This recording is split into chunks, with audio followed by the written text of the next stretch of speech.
اعوذ باللہ من الشیطان الرجیم بسم اللہ الرحمن الرحیم وَلَوْ يُعَجِّلُ اللَّهُ لِلنَّاسِ الشَّرَّ اسْتِعْجَالَهُم بِالْخَيْرِ، اگر اللہ تعالیٰ لوگوں کے لیے خرابی میں، شر میں بھی اتنی ہی جلدی کرتا جتنی کہ وہ چاہتے ہیں خیر میں۔ اب آدمی چاہتا ہے کہ جو بھی کام کر رہا ہے اس کا نتیجہ نکل آئے، جلدی سے جلدی نکل آئے، لیکن یہ کہ جو غلطی کر رہا ہے اس کا نتیجہ بھی اللہ اسی طرح جلدی نکال دے تو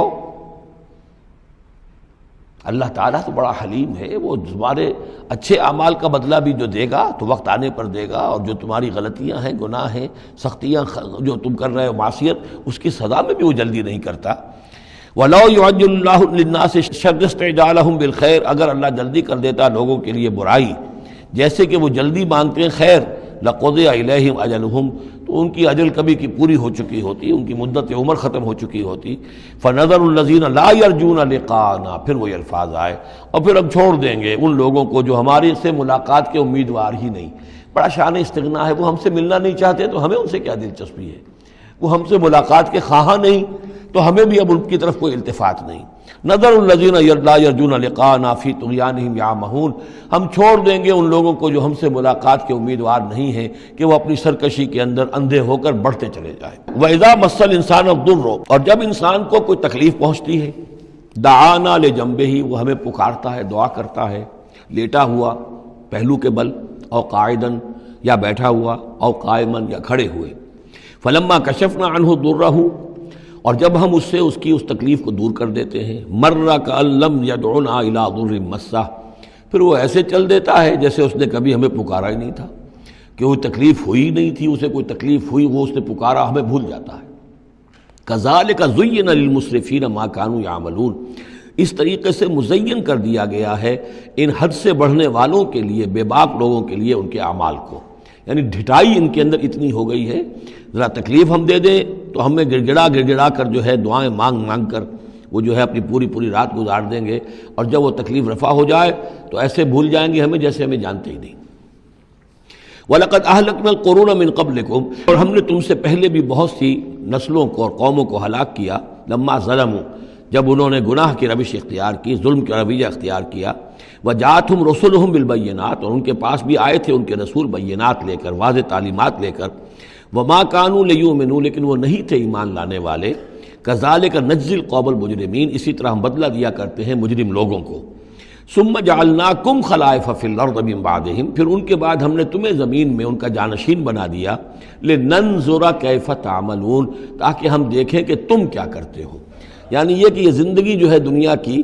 انفرادی سطح پر بھی ہر شخص جو ہے قلزم ہستی سے تو ابرا ہے مانند حباب، اس زیاں خانے میں تیرا امتحان ہے زندگی، تو ہر شخص جو ہے 30 40 50 60 70 برس کا امتحان دے رہا ہے،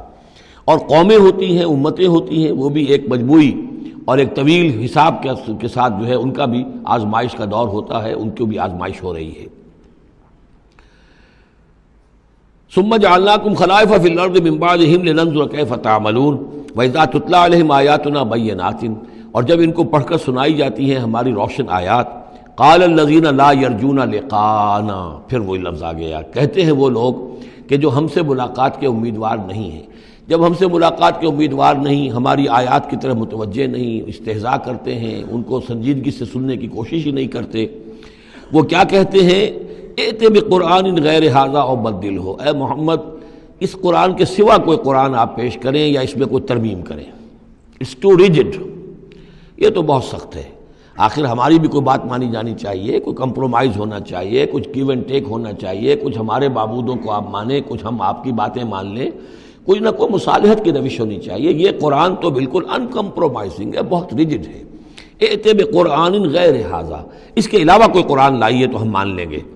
او بدل ہو، یا اسی میں کچھ ترمیم کر لیجئے، تھوڑی بہت چیزیں نکال دیجئے اس میں سے۔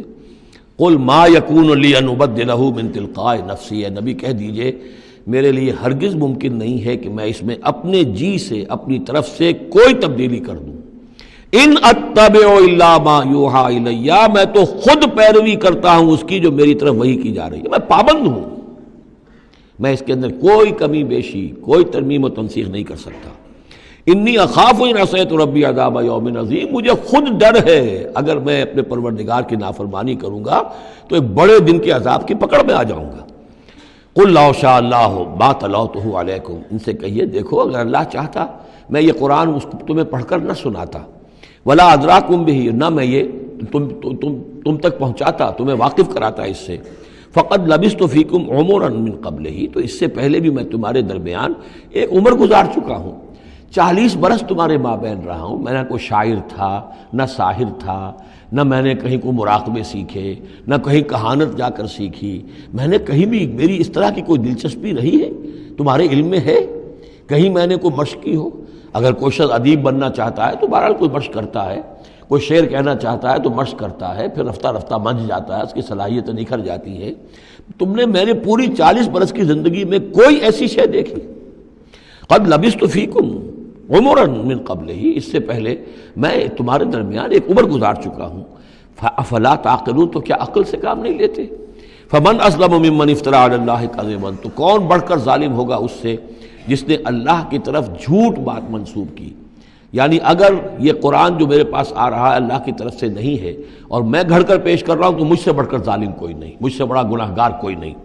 لیکن دوسری طرف اوکذب بآیاتہ، اور اگر یہ واقعتاً اس کی آیات ہے تو جو ان کو جھٹلا دے گا اس سے بڑا ظالم کوئی نہیں۔ تو یہ دونوں چیزیں جو ہیں برابر کی چوٹ اب آ گئی ہیں، اب ہر شخص کو دیکھنا ہے کہ وہ کیا روش اختیار کر رہا ہے۔ انہ لا یفلح المجرمون، یقیناً مجرم لوگ جو ہیں وہ فلاح نہیں پایا کرتے۔ صدق اللہ العظیم۔